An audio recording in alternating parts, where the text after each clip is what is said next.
All right, welcome to the Unfazed, Unedited podcast. Good to be with y'all today, where we provide commentary on complicated topics in an uncomplicated format.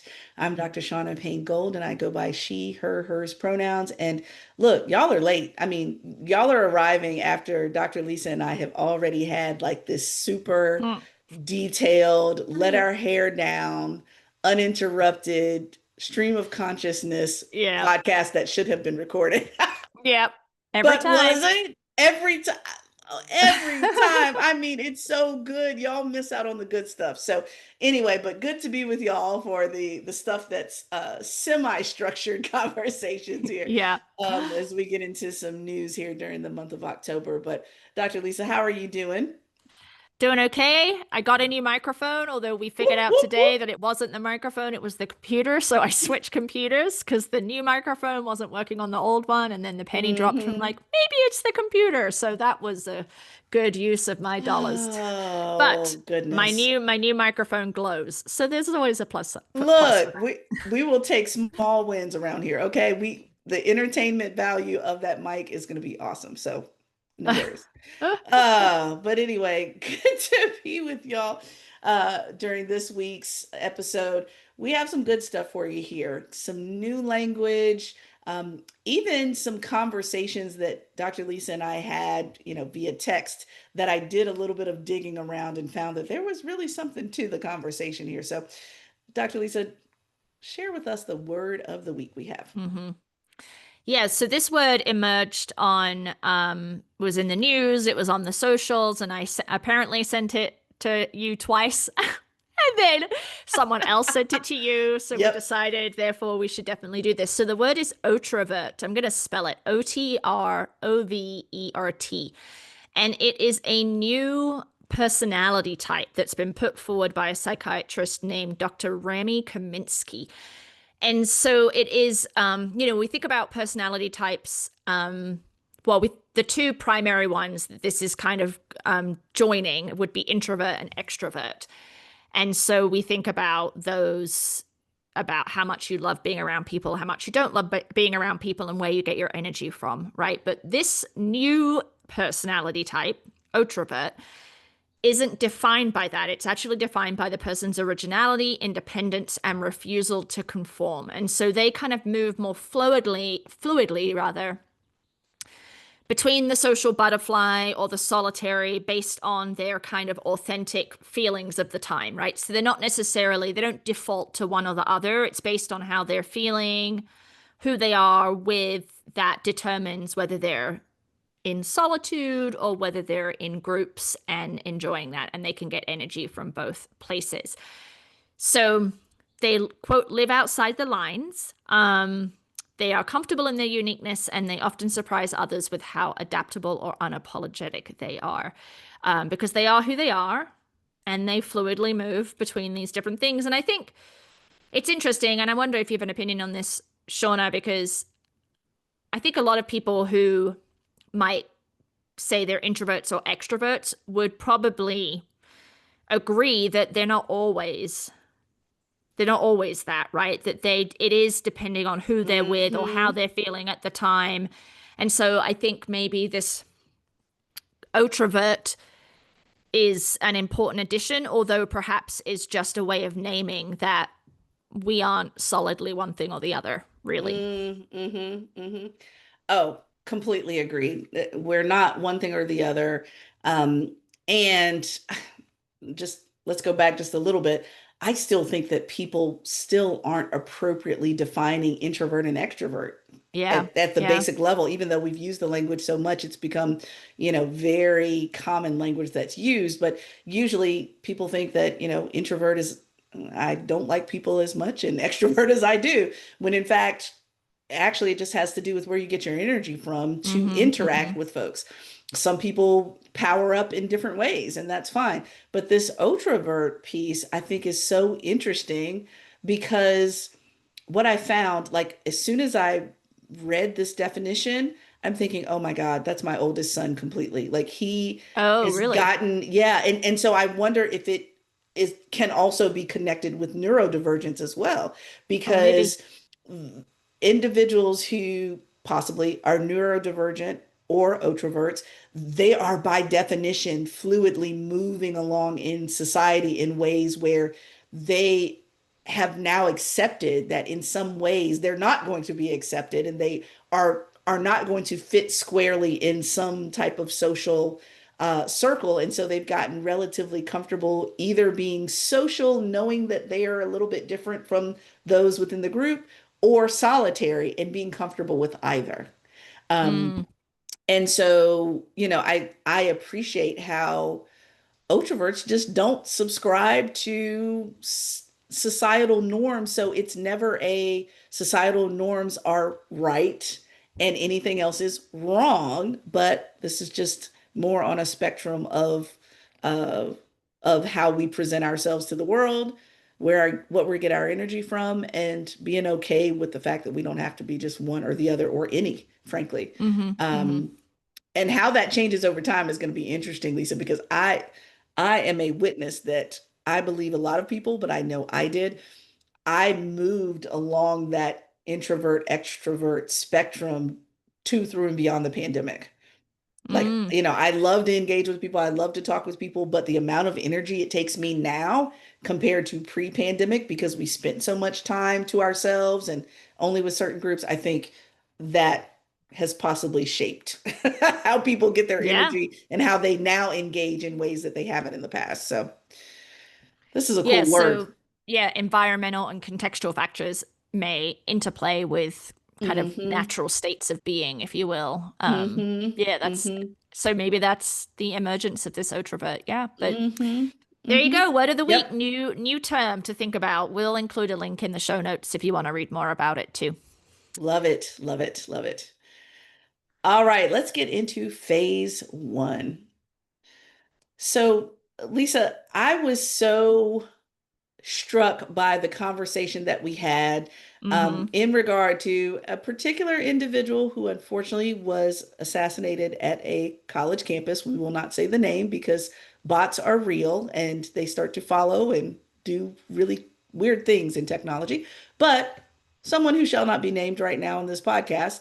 Um, I thought it was so interesting, Lisa, that you brought up what should be uh, in social media spaces, on media, in media, reported on, how it's reported on. I Mm-hmm. loved that beginning of that conversation because usually, y'all, Dr. Lisa and I, we share a brain on things. We agree. And at the same time, our expectations are different. And so, should and can are always two different words, right? And so, Mm-hmm. I Mm-hmm. completely agreed with Dr. Lisa's point of view of saying we really shouldn't continue to play a video of someone literally being shot in broad daylight. Mm-hmm. And my response was, I agree with you. And there's going to be a cadre of people who will do it because they can, not because Yeah. they should, not because it's expedient, because they can.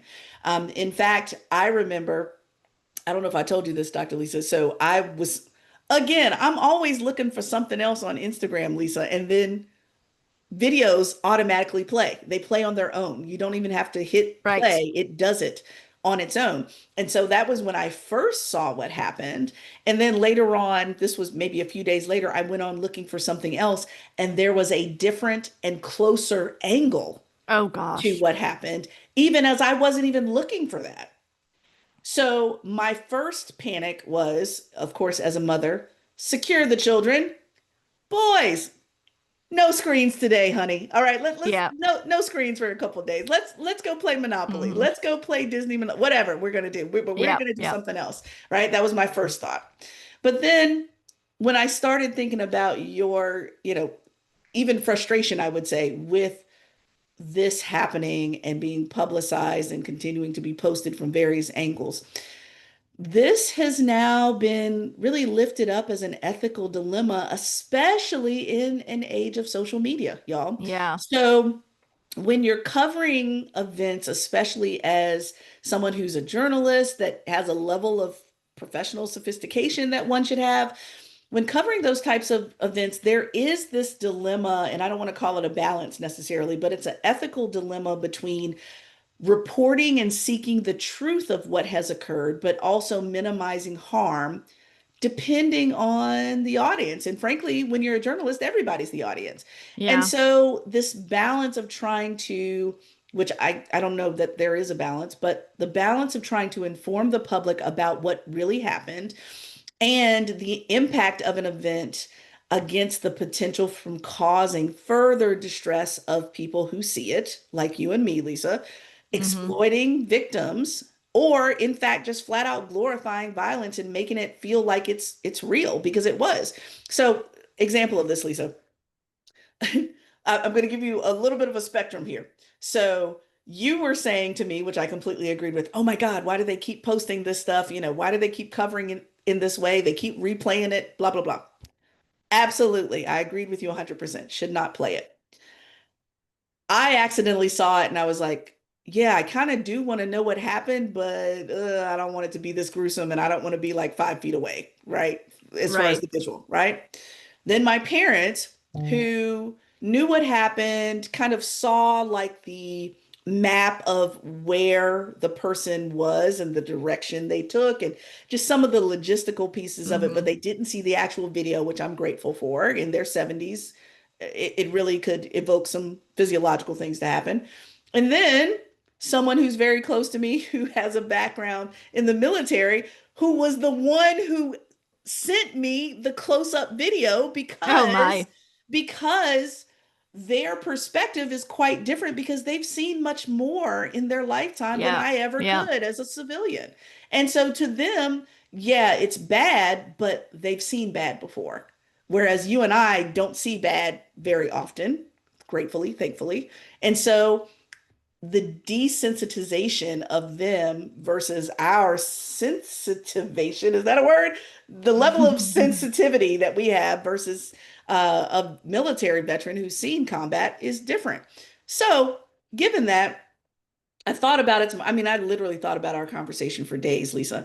Oh And wow. this, I did, no, no, no, in a good way, Yeah. because I am not comparing this person to Emmett Till, but it was one of the things that I thought about when I heard some of the language that was brought up, where Mamie Till-Mobley, and if y'all don't know the story of Emmett Till, we don't have a history lesson right now, but just go look it up and you'll find out what happened to a 14-year-old child visiting family in Mississippi from Chicago.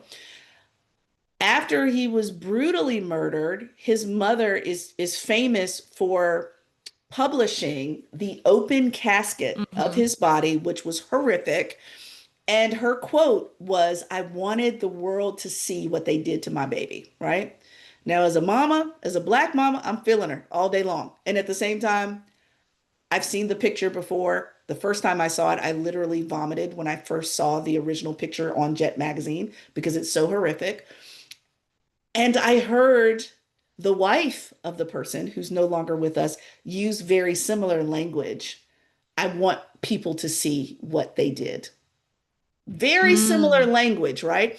And so the question becomes, because I thought about, and it's not hard to think about a list, Lisa, Black people, brown people, LGBT folks who have died at the hands of very serious violence. And that conundrum of making it real. Like you didn't take the life of a cartoon character. This is not a movie. This is real. It's something I have to share with Mm. Trey a lot because he has such a great imagination. Baby, this is real. This is not a movie, or this is a movie. This is not real, right? You want to show the reality, or at least express that these folks are real. This is not a story. This is not fiction. And at the same time, not glorify it Right. and not create a desensitized moment for people who do see it. And so it is a conundrum. Mamie Till Mobley wouldn't even let the mortician touch up her son's body because she wanted folks to see how graphic it was. So the hope was that it wouldn't happen again. And so, at what point, Lisa, and we don't have an answer, I'm just posing the hypothetical question. At what point does violence become a moral motivator to do better, be better, have empathy, have all those wonderful values and traits? At what point does violence become a lever for more of that versus, oh, we're just showing another movie that happens to be real. Yeah. And I mean, I think we've got a different landscape from 1955, right? A different media landscape. It's also different in other ways. But, it was a picture that was on a magazine, or if you were there, right? At the funeral, um, that was how the image was distributed. Um, Now we have magazines, online news, Instagram, Facebook, Substack, Truth Social, all of the, Blue Sky, Twitter, like it's everywhere in a way that is uncontrollable. So if all of that existed when Emmett Till was murdered and his mom made that decision, I'm not sure it would have had the effect that it had, because it was such a departure in terms of making real the kind of graphic violence and brutality of white America. But now in 2025, I think that desensitization has happened to such an extent that I don't think it's a moral motivator in the same way that it was in 1955, right? I mean, part of my critique with this issue and what I had texted you about was I wasn't expecting to see it, right? And Instagram plays the movie, plays the clips without, you don't press play, and I went into the settings and you can't change it. So they're I all tried too. autoplay. Yeah, I Yep. tried as well for me So and for I'm my boys. Yeah, I'm yeah. just scrolling through and I didn't even realize what it was I was looking at. And I got there and it was quick. Like there wasn't a big build up to the assassination. It was within a couple of seconds that you saw it. And I was like, oh my gosh. And I just scrolled straight past it. Right. But now I have that image, that the actual moment of death, like seared into my brain. Right. And I didn't even want to see it, which was what that other commentator you had sent me, who was talking about the fact that people are going to be, they haven't chosen to see this, and so now they're traumatized by it, right? And you're like slapped in the face with it. So, but think about it. There's all these video games, that blurring of the line to what you had talked about, the blurring of the line between movie and reality, unreal and real, with all the video games and all the violence. And I know there's not like a causal link between video games and violence, but you think about what we're consuming, you know, movies, the level of violence and death in movies now didn't exist in 1955, right? So you've got all of that, and then obviously now with the advancement of cell phones, people are filming all of this stuff. And we think back to George Floyd's murder, one of many brutal murders of black men by white police officers, and it's caught on video, and to some degree that shocked the conscience, right? But that all fizzled Right, out. right, right. That's And right. so, and now I mean, Hmm. I don't use this, I'm not using this term flippantly, but there's like a dime a dozen video recordings of people being murdered, particularly black men, right? And so I don't generally want to see those. Because I also think there's it's like it's not exploitation isn't the word I'm looking for, but it feels like those snuff videos, where people Oh pay yeah. Oh yeah. Hmm. to see Hmm. murder like that. It just doesn't, it feels wrong. Hmm. And so I just now think with Hmm. that, I guess my whole long-winded point here is the proliferation and access to videos and media without our consent in many cases is so vastly different than 1955 that I just don't think that the violence that we witness in real time in many cases, because damn, people were live streaming. That's Well, right. I mean, That's you've right. you've Yeah. just you've just witnessed this thing, and the first thing you think to do is turn on your damn live stream and like narrate it. I think, well, here's the thing. I'm not sure because I thought, and I'm thinking just as someone who would possibly go to a public event, whether it's a concert or whatever it is, and you may be present live streaming whatever he's speaking about, and it happens to happen Yeah. during the time that you're live streaming. And if you're sophisticated, more sophisticated than us Generation Xers, y'all, somebody clips it so that it is the first thing that you see, Lisa, when you're innocently scrolling on Instagram. It's not like Hmm. people, pulled out their phone and said, "Oh, something's going to happen." No, they're listening to what he's saying and trying to capture it, and it ends up capturing something much more horrific. Yeah, yeah. I think that's why there were all the videos. But there were Yuck. people that like turned, weren't filming it, but when it happened, turned around their camera and started talking into their camera and like describing it. Like Ah. that's what I mean. Yeah, like I think a lot Mm-hmm. of those videos were inadvertently caught the assassination because they were filming Mm-hmm. him.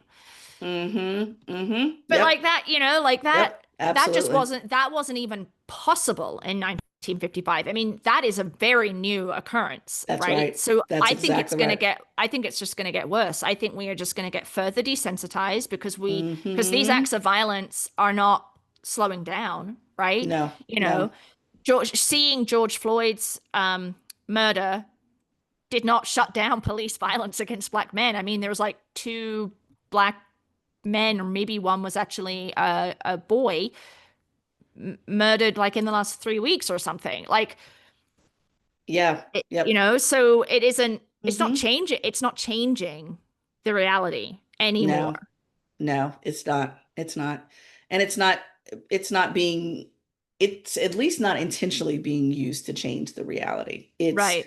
still, you know, a bit, in my personal opinion, it's sensationalized a little bit. Yeah, there is kind of a every once in a while there is a, hey, this is going to be graphic, so you may want to tell your kids to leave the room, or you may want to leave the room, Mm-hmm. etc. Like ever so often there's a little, kind of literal trigger warning when it comes to this type of thing. Um, but I wonder how much thought is put into that, Lisa, because I just don't think that there's a lot of thought put into it. And like the mere fact that I'm not just going to pick on one platform, but the mere fact that there are multiple social media platforms that don't even allow you to turn it off, Right. Right. to me, that tells me something. Yeah. Like Like they that want tells you to me see it. something. Yeah. Yep. They want us to see something. I don't know what it is, but they want us to see certain things, and they're uh put it this way, the language that I discovered around both watershed, which journalists and people that do this for a living let us know what this truly means in your context, but watershed meaning a time of day when more graphic material can be shown rather than others. So, such as during the day when children are at school or things like that, Mm-hmm. or young people are not around. So, even the fact that you have to think about that watershed time versus like a prime time type news thing, and then also, we've talked about this quite a bit, but not in the form of journalism. But what does trauma-informed journalism look like? Right. Right? Right. There are trainings now for journalists to increasingly receive information on how to be trauma literate in certain ways so that they can Mm-hmm. understand what are the effects of Elisa accidentally seeing a video. Right. Right. Or, Shauna sitting with her kids and she's got to figure out how to explain, honey, I know you think this is a movie, but it's real. Even being cognizant of that as they're trying to do their job. Because I get the conundrum of, on one hand, part of me is like, no, don't water down what happened. We do Yeah. not want to tolerate political violence for people having a voice. And at the same time, Yeah. let's just say I don't want to see how literally graphic that was. Probably the most graphic thing I've seen in a very long time, Lisa. Yeah. Look, fiction or nonfiction, the most graphic I've seen in a long time. Y'all just Yeah. envision uh, certain movies that you've seen that are graphic in real life. Yeah, I mean, and for me, there's a little bit of cognitive dissonance. I don't know if that's the right way to say it, but I am like, no, Hmm. that was real, but it looked like a movie. No, that was real, but it Yes, looked like a movie. yes. No, that I feel like there's that happening in my brain a little bit as Yeah, I was trying to process it. yeah. Um, but that watershed thing in the UK when I was growing up, it was 9 p.m. They couldn't play like any kind of sex Ah. or violence or gratuity, graphic, whatever. I don't know what their standards were, but Hmm. it was after 9 because the assumption being Hmm. most kids are in bed by 9. Um, But when I think about this, I think about George Floyd, I think about Mm, other videotaped acts of violence. Um, it's usually not professional journalists that are posting it. It's usually not your that's right. NBCs, your That's right. CBSs, your Washington Posts. It's amateurs or people just like you had said in the crowd who are videoing the quote unquote debate. And then, I posted it, but I'm like, why would you post that? That's the other thing. I'm like, if I were there, like the Mm. first thing I would not put that online. Like I just wouldn't do that. So maybe that's a generational thing, but I'm like, I'm not putting this shit on Instagram. Oh goodness. No, no, no. If you if you're a young person that is willing to do anything to bring followers to your Instagram page, your social media pages, there's less of a standard. There's less of a Yeah. standard. Yeah. So I mean, I guess I don't know, and I know that you didn't think we would have an answer, but I do think it raises some ethical questions around Hmm. what we see, who posts it, what the media companies, what their responsibility is in that trauma-informed journalism, the autoplay, and then this piece around, well, if we hide the violence, then people don't understand the degree of Hmm. brutality and damage that it does, right? So there is, Oh, for I sure. think that's a powerful argument. I don't know how to reconcile that. Yeah. Well, the only reconciliation I can think of that it falls far short is at least give us a choice, y'all. Yeah. Like at Yeah. least give us a choice. Like there are people that I know that yeah, they're much how can I say? Their response is not as guttural as mine was to seeing such violence. And so they should have a choice if they want to push play, if they want to watch it based on what has been provided, then fine. People like me who may not want to watch it give me the choice to keep scrolling past. But the automated video of it, like, um, gosh, when was it? Trayvon Martin. So Trayvon Martin, I'm not sure if it was captured or not exactly what happened, but I didn't even see graphically what occurred to him. But Mm-hmm. because of my positionality, because of being a mother and having two boys, I Mm-hmm. think it was about 6 weeks where I literally had dreams of looking over in a casket and seeing my boys there just by knowing that this happened Yeah. to a Yeah. young man, much less actually seeing it, right? Yeah. And I'm sure I'm not the only person that had some, broken sleep and, disturbing thoughts. That is a major challenge. And so the next question becomes, and we don't have to answer that, we can just put a bow on this conversation by saying, at what point does less trauma informed journalism become liable and responsible when folks do experience traumatic Mm. events, when people may have, like, same thing that's happened with video games and people taking action on certain Yep. things? It Yep. happens minimally, but it does happen. There will be someone litigious behind it.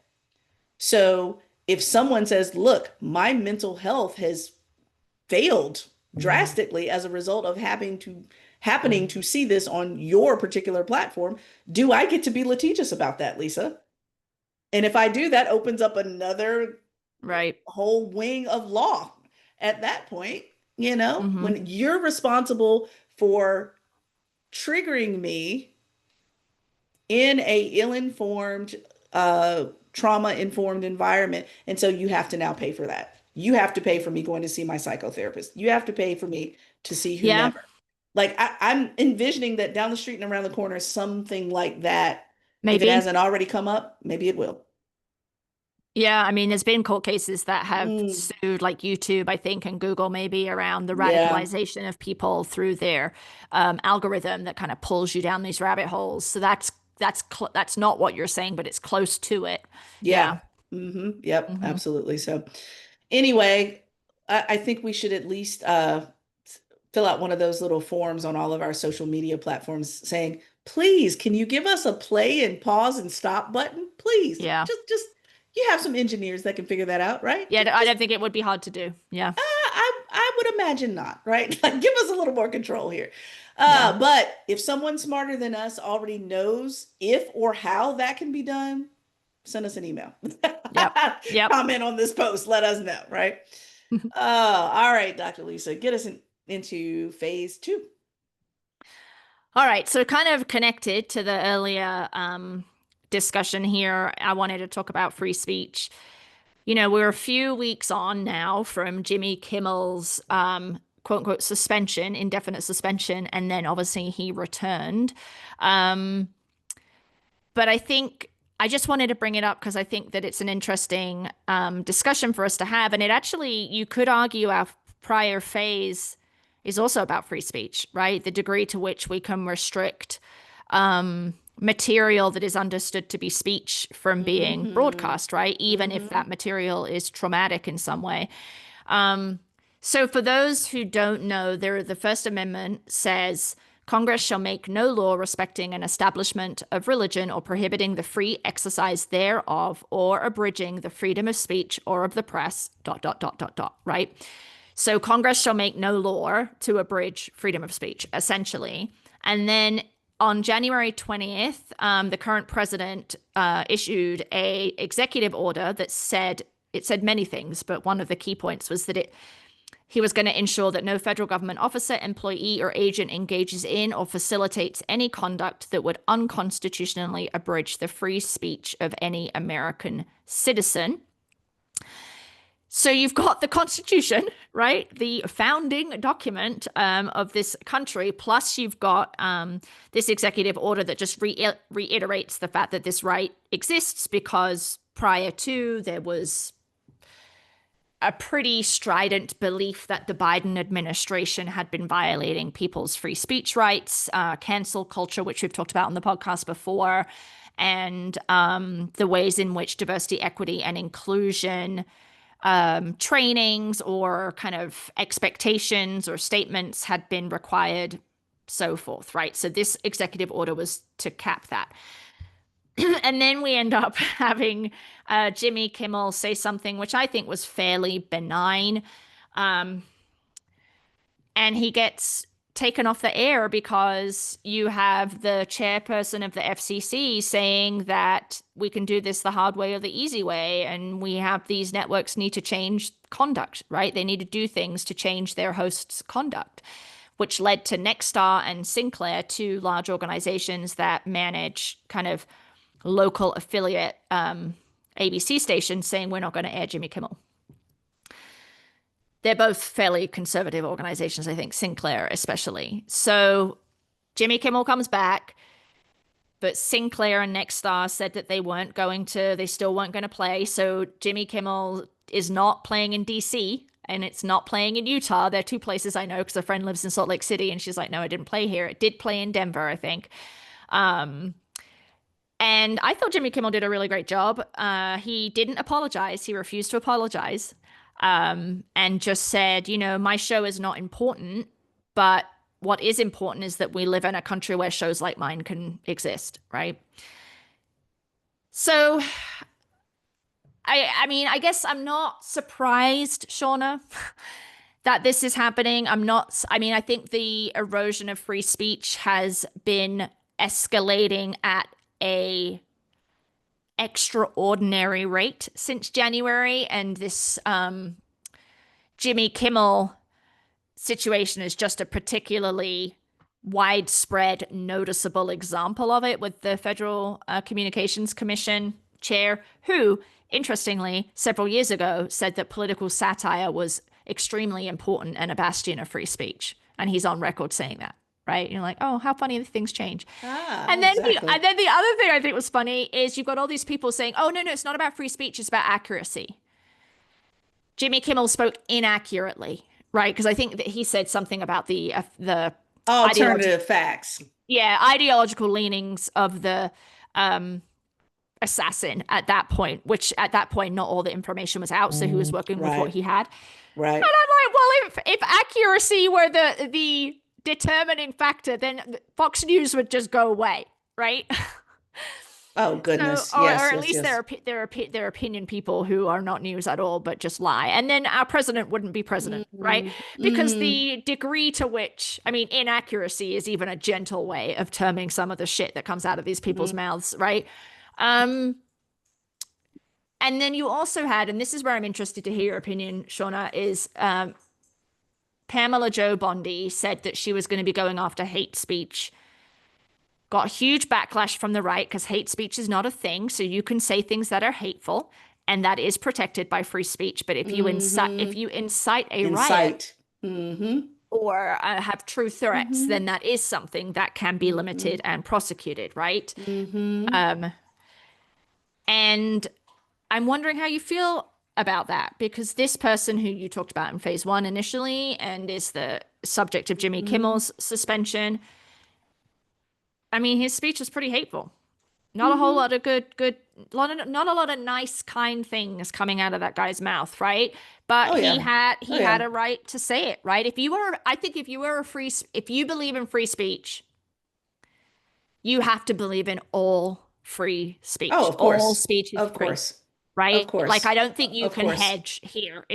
No. It's kind of this all or nothing outside of the inciting a riot piece. Yeah. Perhaps. I Yeah. mean, I'm sure there are people that argue that that is not even something that can be policed. But what are your thoughts on all of this that's happened in the last month or so?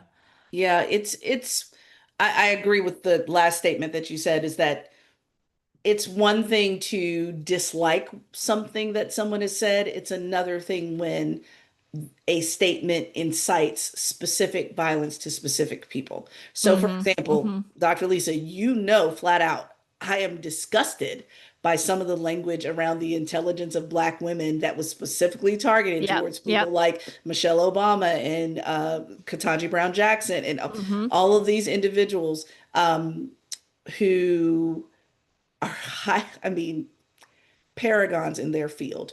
Um, and at the same time, saying that versus inciting specific violence against that group is actually two different things.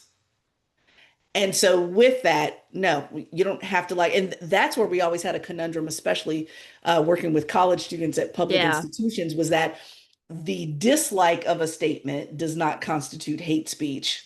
Right. And the dislike of something doesn't necessarily constitute inciting violence, but taking it to another level. And so that's why it's been very interesting where I've seen lots of people comment on um, you are free to speak, but you are not free from the consequences of it. Let me be clear.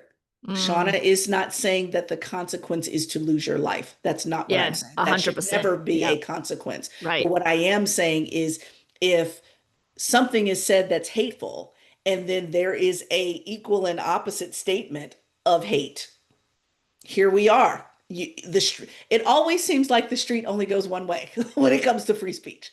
That's my conundrum is that certain people can Yeah. say hateful things to certain groups, but they can't say them back or even in equal force.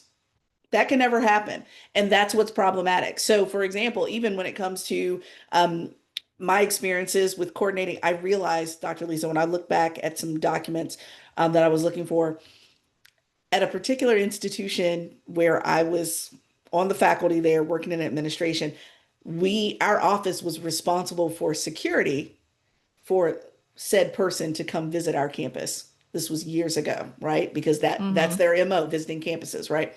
And so with that, I was part of the team that was helping with set up security around that. And I remember students coming to us and falling just short of having a sit in our offices saying, we don't want this person to come to our campus because they say these things. Yeah. And as much as to my core, I 100% agreed with them, Mm-hmm. I had Mm-hmm. to remind them that there are going to be some people that you want to invite that other people completely disagree with as well. And you want your right to do that. Yeah. And so Yeah. this has to go both ways. So there's my statement on that. Disliking what someone says versus hate speech versus inciting violence, those are all different things. The other thing I was going to bring up around just thoughts around being reinstated. So over 400 people, 400 stars, powerful people signed a letter that was drafted, I believe, by ACLU concerning the suspension and just voicing their support of him being reinstated. Now, again, here we go. Lisa, we can never have a conversation on this podcast ever without having a conversation about power dynamics. Yeah.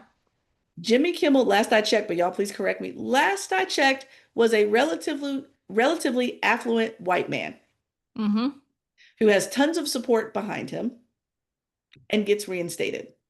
I want us to consider all the folks that don't have the name recognition, don't have the face recognition, don't have the bank account, and certainly does not have a small army of celebrity support behind them that are being removed from positions, taken off air, taken out of their, I mean, we don't even have to go into federal government jobs. I'm talking about other jobs too, where folks are literally being silenced in other ways and they don't have that backing and support and they have to pick up the pieces and figure out how to pay their bills every week.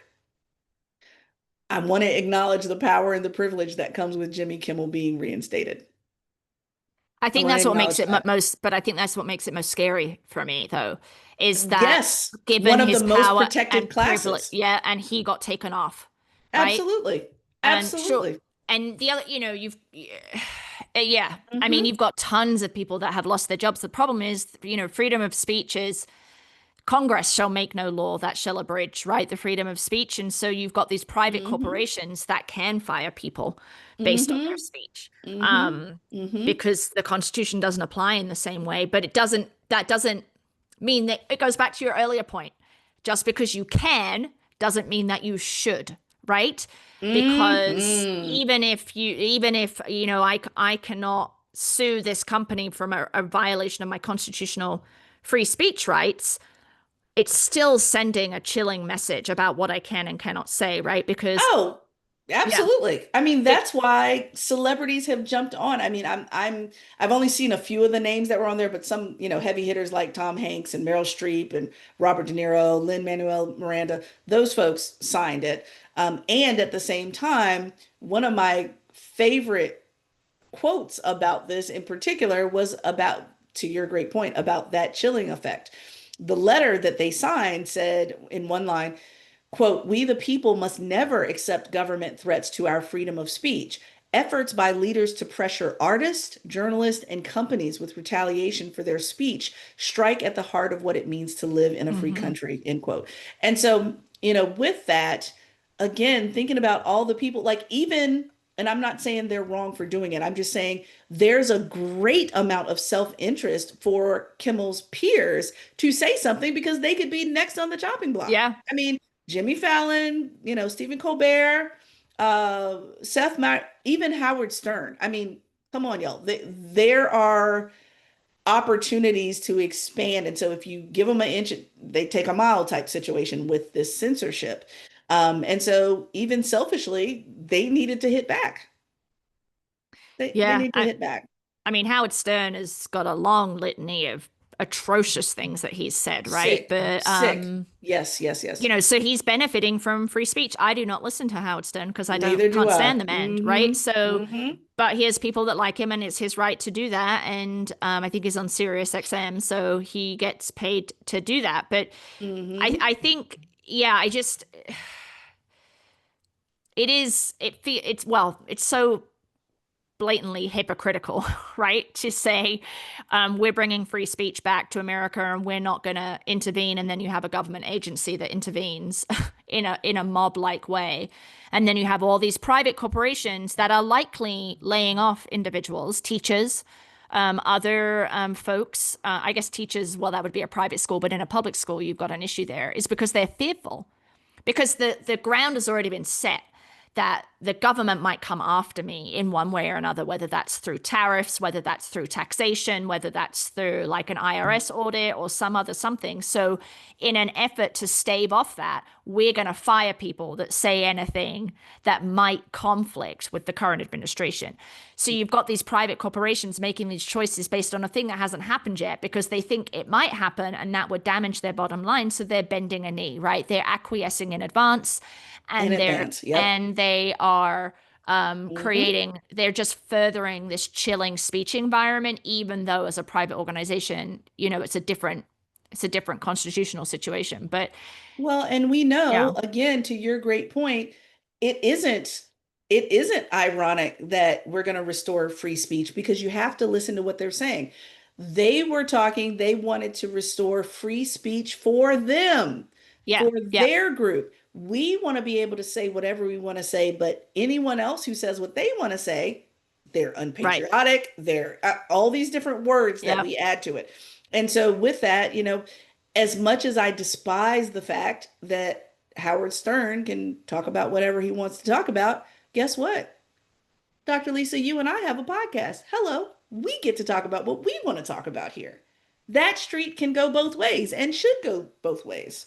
So, in order for us to have the freedom to talk about things we want to talk about, unfortunately, Yep. I have Yep. to uh, overwhelmingly support someone who I vehemently disagree with their ideas, but agree with their right to espouse them. Yeah. I mean, I can't say that this whole environment hasn't made me consider how Mm-hmm. you and I talk about things on this podcast, right? We are still forging forward, certainly, but Oh it's yeah. been there. It's been a thought that's popped into my mind, and so that Oh just yeah. demonstrates how the environment is changing. And I've also noticed NPR and PBS, their tone has shifted. So that's freedom of the press, but also freedom of Mm-hmm. speech. And I have Mm-hmm. noticed it. Like it's not an enormous shift, but it's there in the way that they cover Yeah. issues, in the way they talk about things. And then we've got, the sane washing of the president's um, Mm-hmm. speech and also actions. That's still Mm-hmm. happening. And I mean, so it's all Mm-hmm. mixed together. Yeah. Yep. Yep. But Absolutely. yeah, I mean, I think that folks should be really paying attention, regardless Well, of whether you watch Jimmy Kimmel, right? Lisa, let's give me 2 seconds. I want to see, I want to see just in numbers how many folks canceled their Disney subscription in response, because I remember I know it was in the millions, but it may have been much more. It was a lot of Um, people. Yeah. Yeah, it was a lot of people. And for me, I'm like, this is what I'm talking about. Dr. Lisa and I have been talking about this for years around how to, vote with your dollars. I mean, we've seen it with Yep. Target for the last, Yep. what, 9, 10 months now. Yep. One of the one of the most, I think I answered the question by accident, Lisa. I did a quick Google, and how to cancel Disney subscription has been the number one Oh, search really? for the last week and a half. So I Oh guess that my answers gosh. our question. So Yeah. yeah, we again, I'm all for resistance, y'all. Whatever it takes. If you've got Disney for $9.99 a month, cut that thing. The kids will be all right. They'll be all right. But Yeah. figure out how you want to resist, right? How do you want to resist? Um, and in that way, things have changed. Now we will see how long this lasts and how performative any of it was, because I think they said, Dr. Lisa, that they were having quote unquote after thoughtful conversations with Jimmy Kimmel. And it's kind of like, okay, that's kind of belittling, because you make it seem as if, this comedian who appreciates his art wasn't thoughtful to begin with. But whatever. They're having thoughtful conversations on how this is going to play out. Let's keep watching. Let's see who Yeah, gets canceled next. there's a backstory with Kimmel too, because when the Affordable Care Act in 2017 was Mm-hmm. when the then first term president was trying to get that repealed, Mm-hmm. Jimmy Kimmel had a really big monologue related to his kids' health issues and the ways and how privileged he was to have access to health insurance. And if he didn't have access to health insurance, then his kid may not have survived. And it was a very Mm. emotional, because Yeah, I remember that. he Yep. has a platform, right? And he knew he had a Yeah. platform and he used it. So there's been a beef there for some time, but he is going. I mean, he said that because this ABC, NBC, 95, someone told me, or I read somewhere that Mm-hmm. 95% of their broadcast is against me. We should really think about their broadcast licenses, right? So you're right. It's a matter of time. We've already lost Stephen Colbert to that CBS merger with Paramount, Mm-hmm. or Paramount's merger with, Mm-hmm. I forget the organization, but Mm-hmm. No, not ByteDance. That's TikTok. Okay, I think, or something. I'm like It's getting too it. many of them. That's the Yeah, problem. It's too yeah, many of them to keep up with. yeah. Oh, goodness. So, all right. Well, Dr. Lisa, I think I don't even know what to name this pod at this point No. because a lot of it is free speech, but at the same time, we're talking about the consequences of it and the fallout of it. So, Yeah. oh, let's just sit and see who gets canceled next and who resists. Agreed. It's Who coming. resists? Yeah, it's It's coming. coming. Hmm. Hmm. All right. Well, that's a wrap on this week's episode of Unfazed, Unedited. Please don't hesitate. Reach out to us. Let us know what you think about both of these phases. You can reach out to us on social media and podcast apps at Unfazed, Unedited. Look, how about this, Lisa? Here's a new appeal. Go to our website, unfazedpodcast.com, and make sure that you are on the newsletter list so that you always get the recording of every single episode Yep. in your email box, There you go. just in case some of these Uh-huh. platforms don't like us anymore, as Dr. Oh, Lisa yeah. mentioned. How about Yeah. that? Go to Yep. our website and register there where you can access all the old new shows and you'll get an email every week about our newest podcast. So if you like this week's episode, please subscribe, leave a review, share with your friends, coworkers, or others in this phase of your life. So, Dr. Lisa, till next time. All right. Till next time.